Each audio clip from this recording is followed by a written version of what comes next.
screams from a bloodthirsty crowd. A young mother separated from her newborn baby, a pregnant slave facing death for refusing to renounce her faith. This is the disturbing account of two women whose lives and deaths represent one of the most powerful testimonies of determination recorded in ancient history.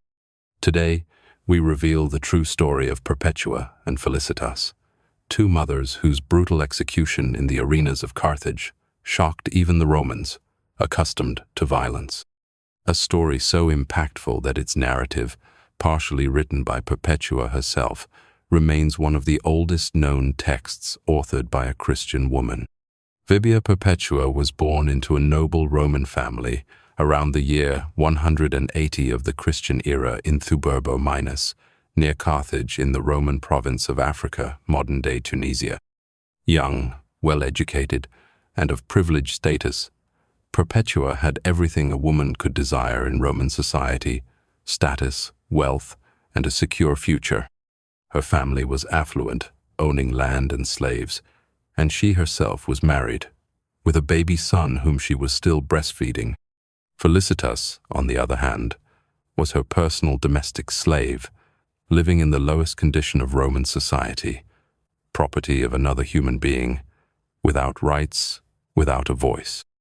At the time of her arrest, she was 8 months pregnant, a condition that would normally grant her a temporary reprieve from execution under Roman law.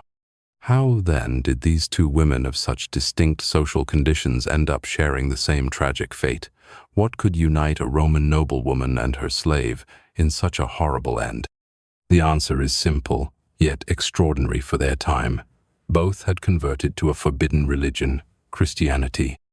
In the year 203, during the reign of Emperor Septimius Severus, a new wave of persecution against Christians swept across North Africa.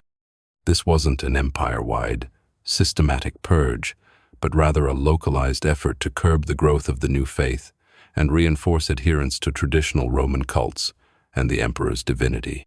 An imperial edict had specifically prohibited conversion to Judaism and Christianity, with severe punishments for offenders. It was in this context that Perpetua, then 22 years old and mother of a baby just a few months old, was arrested along with other catechumens, those receiving instruction in the Christian faith. Among them were her slave, Felicitas, and 3 men: Revocatus, also a slave; Saturninus, a former slave who had become a free man; and Secundulus, a catechumen like the others. A 5th man, Satyrus, who had converted them, later voluntarily surrendered to join them in prison, sharing their fate. What makes the story of Perpetua and Felicitas particularly remarkable is that much of it was recorded by Perpetua herself in a diary written in prison, an extraordinary, deeply personal document that survived as part of the larger work known as the Passion of Perpetua and Felicitas. This Passion is a composite text. Perpetua's own first-hand account forms the core, supplemented by a continuation written by an eyewitness, possibly Satyrus or another anonymous Christian, who describes their execution. This diary is not only a rare glimpse into the early Christian mindset, but also one of the earliest known texts authored by a Christian woman, offering an unparalleled female perspective on martyrdom and spiritual experience. In this first-person account, Perpetua describes her experiences from arrest to the moments that preceded her execution with astonishing clarity and firmness of purpose.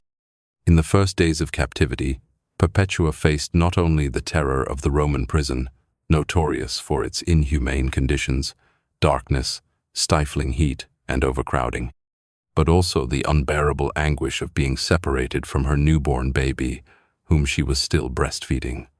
"I was tormented with worry for my baby," she wrote.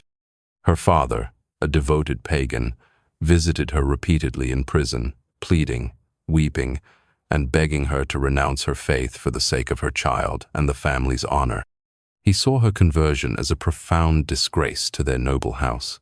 In a moving scene recorded by Perpetua, he threw himself down before her, tearing at his beard and casting himself face down upon the ground, cursing his years and uttering such words as might move any creature. But neither the love for her child nor her father's despair could shake Perpetua's resolution. After days of torment, they finally allowed her baby to stay with her in prison, which she described as a divine grace. Suddenly, the prison became a palace for me, so that I preferred being there to anywhere else. This remarkable transformation of her perception highlights the profound spiritual peace and transcendent joy she found amidst her physical suffering and confinement. While Perpetua faced her own torment, Felicitas was going through an additional trial. 8 months pregnant, she feared that her execution would be postponed. Roman law, specifically the Lex Cornelia de Sicariis et Veneficis, prohibited the execution of pregnant women until they had given birth, a measure to protect the unborn child, not out of clemency for the condemned. Ironically, she feared being separated from her companions in martyrdom, believing it would mean being denied her share of glory and the spiritual fellowship she shared with them. Her companions, understanding her distress, prayed earnestly for her to give birth quickly. According to the account, Felicitas went into premature labor just 2 days before the date set for execution, a testament to the immense stress and fear she endured. The pain was excruciating. When a guard mocked her moans of pain during childbirth, asking how she would face the wild beasts if she could barely endure labor, Felicitas famously replied, "What I suffer now, I suffer alone. But then another will be in me, who will suffer for me because I too will suffer for him." This is one of the most powerful moments in the account, capturing the essence of Christian belief in divine assistance and Christ's presence during tribulation. The simplicity with which Felicitas expresses her faith in Christ's unwavering support during her own suffering is deeply moving. Felicitas's child, a girl, was immediately given to a Christian woman from their community to be raised, as would later be Perpetua's baby, demonstrating the strong communal bonds and mutual support system of early Christians who often adopted and cared for the children of martyrs. The eve of the execution brought a traditional banquet known as the Cena Libera, the free supper, the last meal offered to the condemned before their death. It was often a raucous affair, a grim carnival for the public, who would gather to gawk at the condemned. However, the Christians transformed this moment into a celebration of faith, making it an agape meal, a communal love feast. Witnesses report that Perpetua and her companions ate in public as if it were a joyous feast, not a prelude to death, addressing the crowd of onlookers with statements about divine judgment and the triumphant joy of martyrdom. They preached and prophesied to the curious onlookers, exhorting them to consider their own spiritual state and the truth of Christ. This attitude of peaceful defiance and joy in the face of imminent death utterly confused the Romans, for whom earthly life, social status, and the integrity of the family were supreme values, and death, especially a public, humiliating one, was to be feared above all else. They expected fear, repentance, or despair, not serene confidence and unwavering conviction. The morning of March 7th, 203, marked the beginning of the games in honor of the birthday of the emperor's son, Geta. Perpetua, Felicitas, who had given birth just days before, and their companions were led to the amphitheater of Carthage, a vast arena designed to hold thousands. According to eyewitness accounts, they walked with radiant faces, not with fear but with an almost palpable joy. Perpetua is described as following, with a shining countenance and calm step, as the beloved of God, while Felicitas walked, exultant at having given birth in time to face the beasts with her companions. The prisoners were led into the arena, wearing simple tunics. Initially, the men were to face a wild boar, a bear, and a leopard, powerful and terrifying beasts. Perpetua and Felicitas were assigned to a wild cow. This was a deliberately humiliating and cruel choice, as the cow was a symbol of the goddess Juno, whom respectable Roman women venerated. It was meant to mock their gender, their refusal to conform, and strip them of their dignity. Before the games began, the guards tried to force the prisoners to wear ritual garments.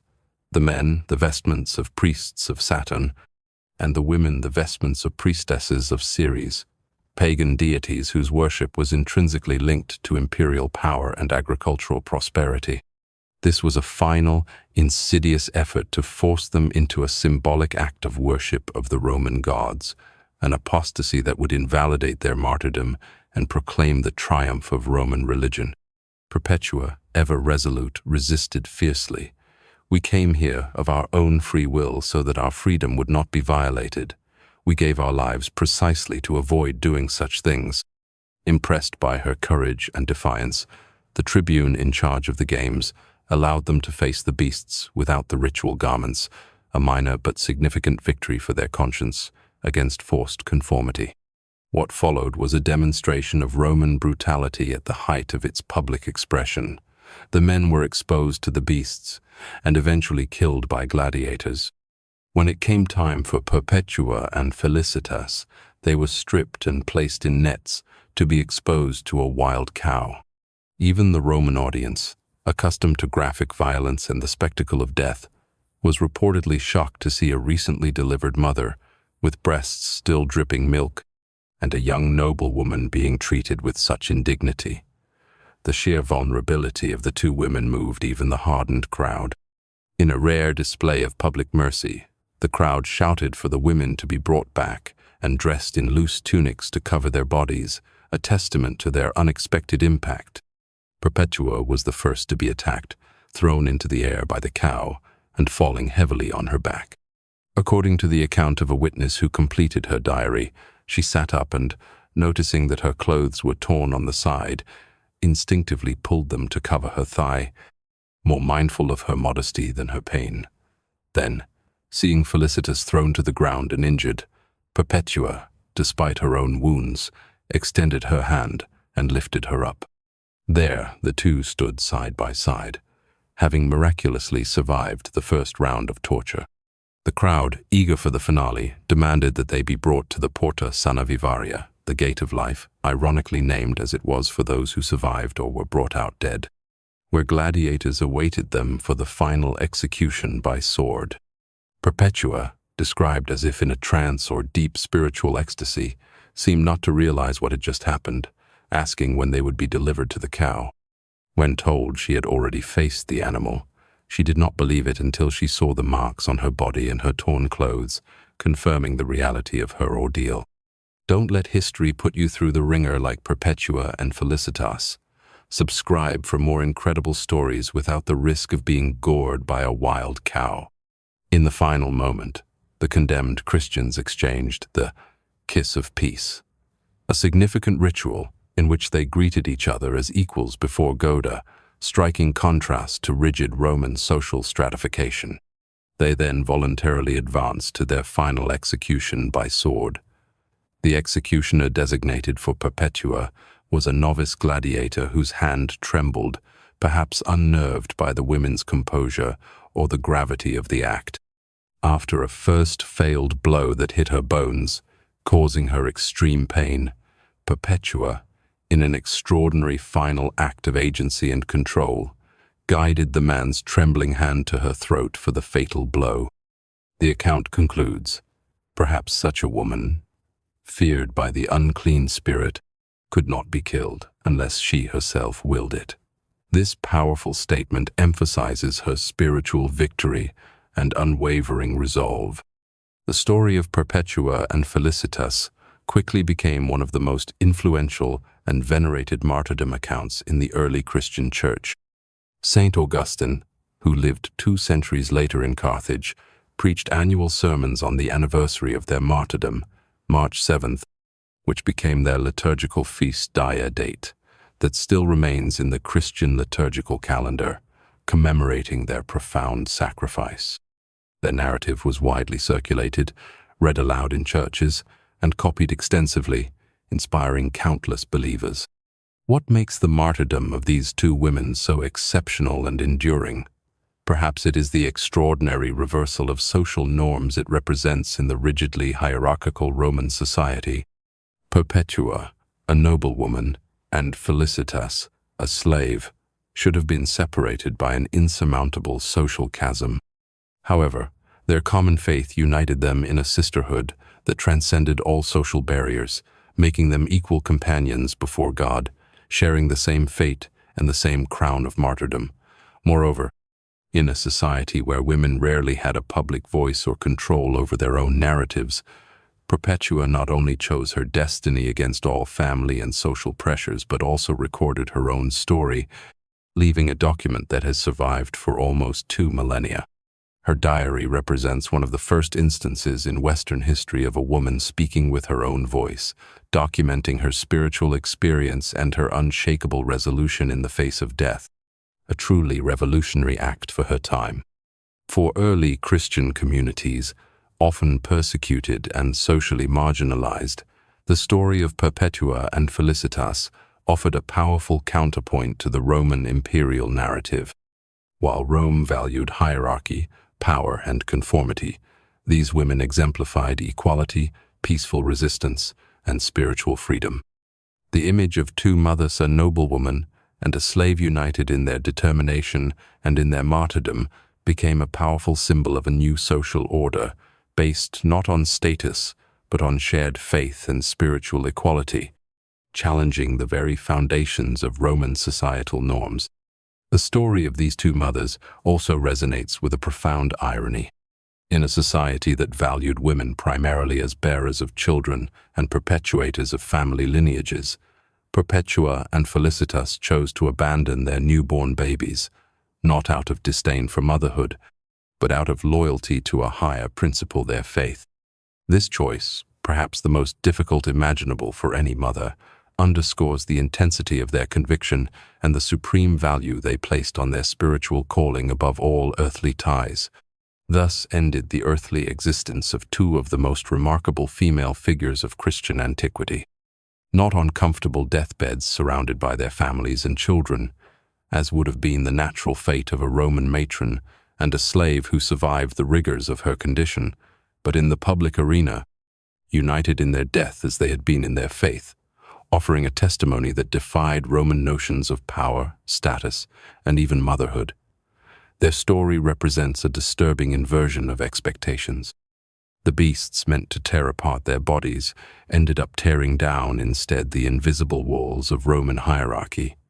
The sword that ended their earthly lives simultaneously immortalized their names, and the bodies of two fragile new mothers, thrown unceremoniously into the arena of Carthage, became the seeds of a spiritual revolution that would eventually transform the very empire that tried to exterminate them. Subscribe for more incredible tales from the past.